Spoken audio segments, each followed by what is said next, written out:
Video like जरूर कर लीजिए और ऐसे वीडियो लगातार फ्री में पाने के लिए चैनल को तुरंत सब्सक्राइब कर लीजिए और बेल आइकन को जरूर टैप कर लीजिए ताकि आगे भी सारे वीडियो आपको मिलते रहे। यूट्यूब में फॉलो करते हैं तो प्लीज ये वाला फ्री टेलीग्राम चैनल जरूर ज्वाइन कर लीजिएगा। सारे नोटिफिकेशन सारे अपडेट यहीं पे आते हैं, ध्यान रखिए। नमस्कार दोस्तों, एग्ज़ाम प्रिपरेशन में एक बार फिर से आप सभी का स्वागत है।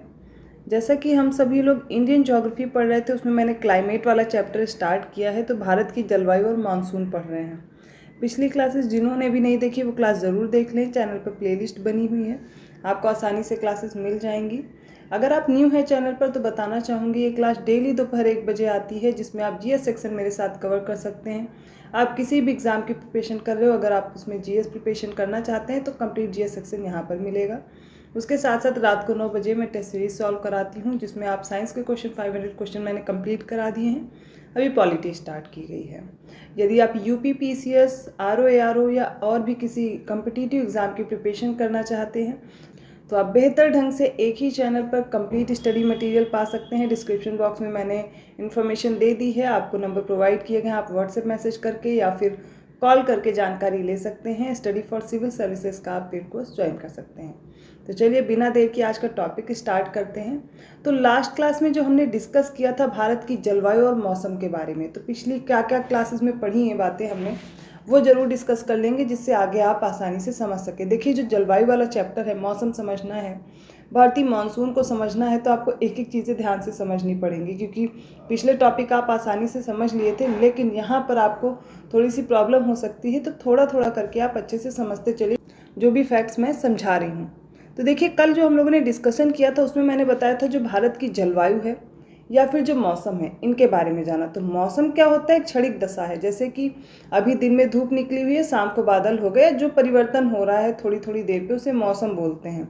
और ये एक अरबी शब्द है मौसम, इससे बना हुआ है। लेकिन जलवायु क्या है? एक लंबे समय में जो दशाएँ रहती हैं उन्हें जलवायु कहते हैं।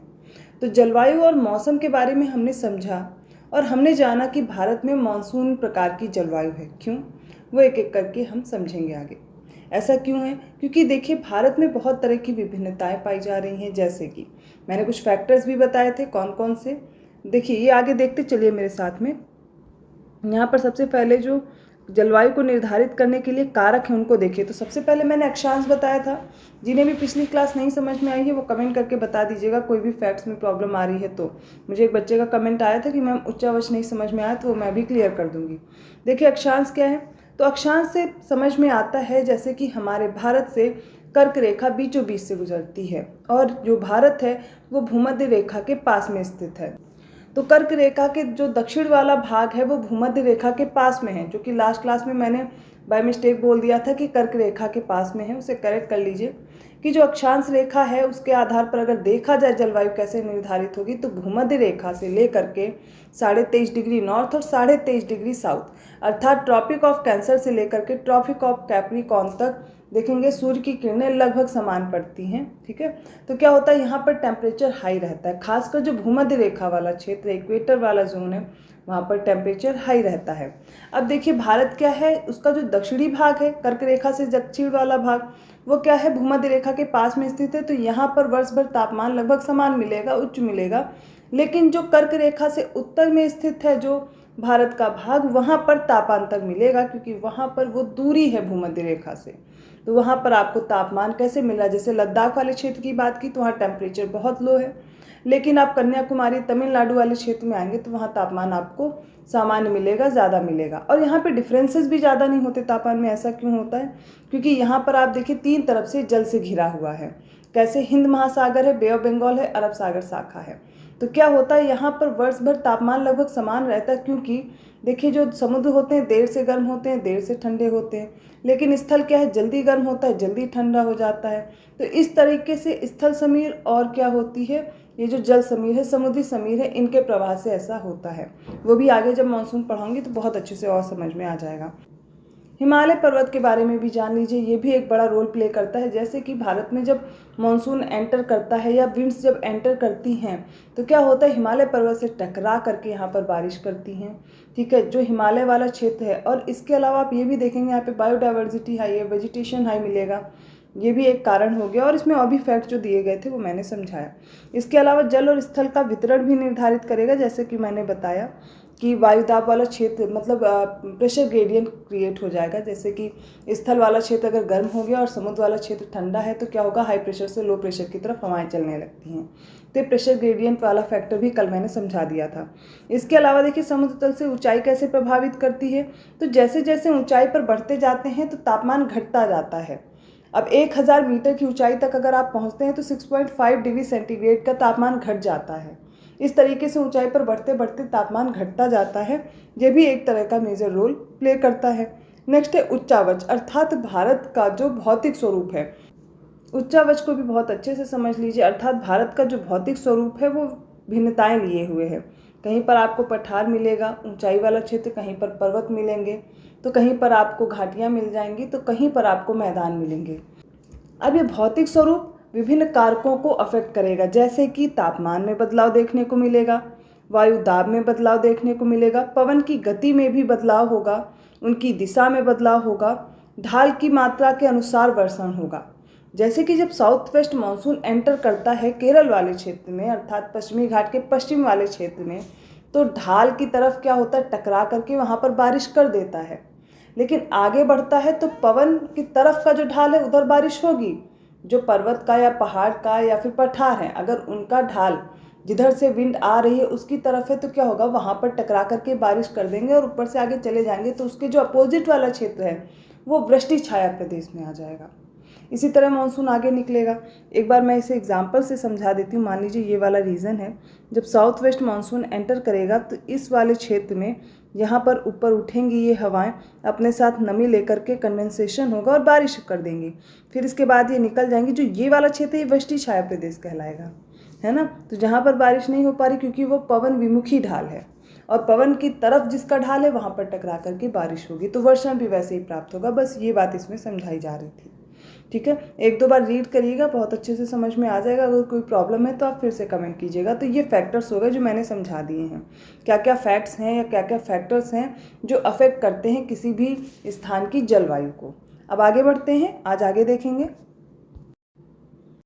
नेक्स्ट पॉइंट है दक्षिण एशियाई क्षेत्र में वर्षा के कारणों का व्यवस्थित अध्ययन मानसून के कारणों को समझने में सहायता करता है। इसके कुछ विशेष पक्ष इस प्रकार हैं, जैसे कि मानसून का आरंभ और उसका स्थल की ओर बढ़ना। दूसरा होता है मानसून का विच्छेद। अब इनको समझिए। पहले देखिए, एक बार रीड कर दे रही हूँ, पढ़ दे रही हूँ, फिर मैं पूरी तरह समझा दूंगी आपको ड्रॉ करके। तो मानसून का आरंभ कैसे होता है इसके बारे में समझिए। 19वीं सदी के अंत में यह व्याख्या की गई थी कि गर्मी के महीनों में स्थल और समुद्र का विभेदी तापन ही मानसून पवनों के उपमहाद्वीप की ओर चलने के लिए मंच तैयार करता है। अप्रैल और मई के महीनों में जब सूर्य कर्क रेखा पर लंबवत चमकता है तो हिंद महासागर के उत्तर में स्थित विशाल भूखंड अत्यधिक गर्म हो जाता है। इसके परिणाम स्वरूप क्या होगा, उपमहाद्वीप के उत्तर पश्चिमी भाग पर एक गहन न्यून दाब क्षेत्र विकसित हो जाता है, क्योंकि भूखंड के दक्षिण में हिंद महासागर अपेक्षाकृत धीरे धीरे गर्म होता है। निम्न वायुदाब केंद्र विषुवत रेखा के उस पार से दक्षिण पूर्वी सनमार्गी पवनों को आकर्षित कर लेता है। इन दशाओं में क्या होगा, इन दशाओं में अतः उष्णकटिबंधीय अभिसरण क्षेत्र उत्तर की ओर स्थानांतरित हो जाता है। इस प्रकार दक्षिण पश्चिमी मानसूनी पवनों को दक्षिण पूर्वी सनमार्गी पवनों के विस्तार के रूप में देखा जा सकता है, जो भूमध्य रेखा को पार करके भारतीय उपमहाद्वीप की ओर विक्षेपित हो जाती हैं। ये पवनें भूमध्य रेखा को 40 पूर्वी तथा 60 पूर्वी देशांतर रेखाओं के बीच पार करती हैं। देखिए यहाँ पर बहुत बड़ा बड़ा सा लिखा हुआ है, लेकिन मैं भी समझाऊंगी। मे भी आपको समझ में नहीं आ रहा होगा, और खासकर हिंदी में जो भी पढ़ा है मैं उसको समझाने की कोशिश कर रही हूँ। देखिए, सबसे पहले मैंने बात की अप्रैल और मई के टाइम पे क्या होता है। पहले तो ये कर्क रेखा है, यहाँ पर सूर्य की किरणें लंबवत पड़ती हैं गर्मी के समय पर, तो यहाँ पर टेम्परेचर बहुत ज़्यादा हाई हो जाता है। यहाँ पर कैसा रहेगा, टेम्परेचर हाई रहेगा। ठीक है, यहाँ पर हाई टेम्परेचर मैं बना दे रही हूँ, टेम्परेचर हाई रहेगा। अब जो 0 डिग्री के आसपास का क्षेत्र है, मतलब कर्क रेखा के जो दक्षिण का भाग है, जो ये वाटर ओशन वाला क्षेत्र है, मान लीजिए 0 डिग्री है या 0 डिग्री है, इसके नीचे का जो क्षेत्र है यहाँ पर कैसा होगा, यहाँ पर लो टेम्परेचर होगा। मतलब यहाँ पर देर से गर्म होंगे ना समुद्र, तो देर से गर्म होने की वजह से यहाँ पर टेम्परेचर लो होगा। जब लो टेम्परेचर है तो यहाँ पर प्रेशर कैसा होगा, हाई हो जाएगा, हाई प्रेशर।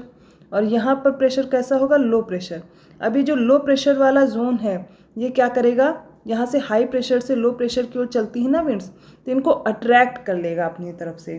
तो ITCZ क्या होता है वो समझिए, इंटर ट्रॉपिकल कन्वर्जेंस जोन, अर्थात जो 0 डिग्री वाला इक्वेटर वाली जो जगह है, यहाँ पर क्या होती हैं, जो ट्रेड विंड्स आकर के कन्वर्ज होती हैं, ठीक है। जैसे कि ये 0 डिग्री लाइन है, तो यहाँ पर ट्रेड विंड्स आकर के क्या होती है, कन्वर्ज होती हैं ऐसे।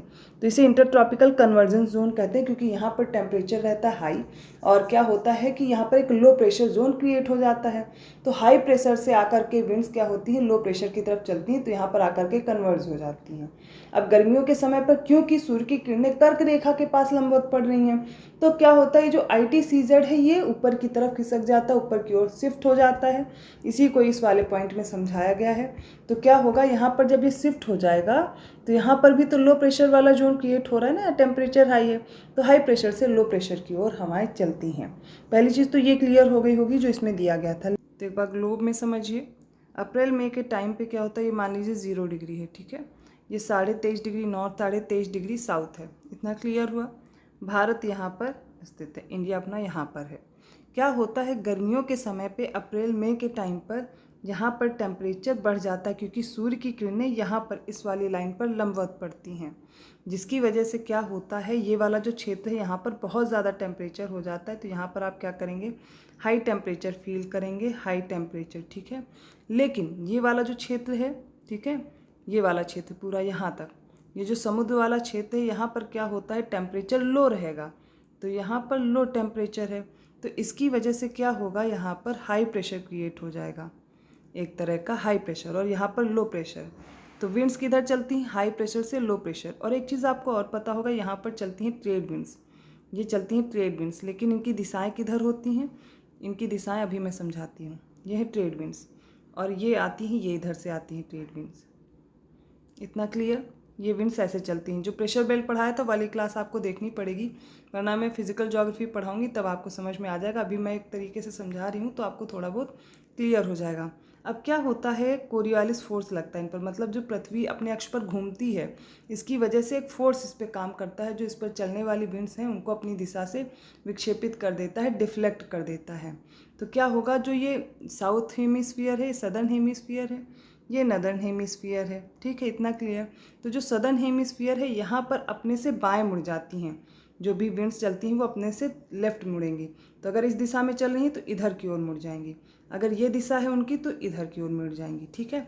लेकिन जो नदर्न हेमिस्फीयर है, यहाँ पर अपने से राइट मुड़ती हैं। तो अगर इस साइड फ्लो हो रही है तो इनका राइट किधर हो जाएगा, इधर साइड डिफ्लेक्ट हो जाएंगी। अगर दिशा ये है तो इधर के साइड डिफ्लेक्ट होंगी। इतना क्लियर हो गया। तो क्या होता है, जो ट्रेड विंड्स हैं वो इस तरफ चल रही होती हैं। अब ये चीज़ तो क्लियर हो गई होगी, ठीक है। अब मैं सही से ड्रॉ कर दूंगी तो आपको समझ में आ जाएगा ट्रेड विंड्स के बारे में, तो क्लियर हो जाएगा, ठीक है। तो ये ट्रेड विंड्स ऐसे चल रही होती हैं, ठीक है, ये इतना क्लियर हो गया। तो जब ये आगे बढ़ती हैं तो कोरियोलिस फोर्स की वजह से अपनी डायरेक्शन जो है राइट की तरफ डिफ्लेक्ट हो जाती है, और राइट होकर के इधर जब एंटर करती हैं तो इन्हीं को क्या बोलते हैं, साउथ वेस्ट मानसून बोलते हैं इसको, ठीक है।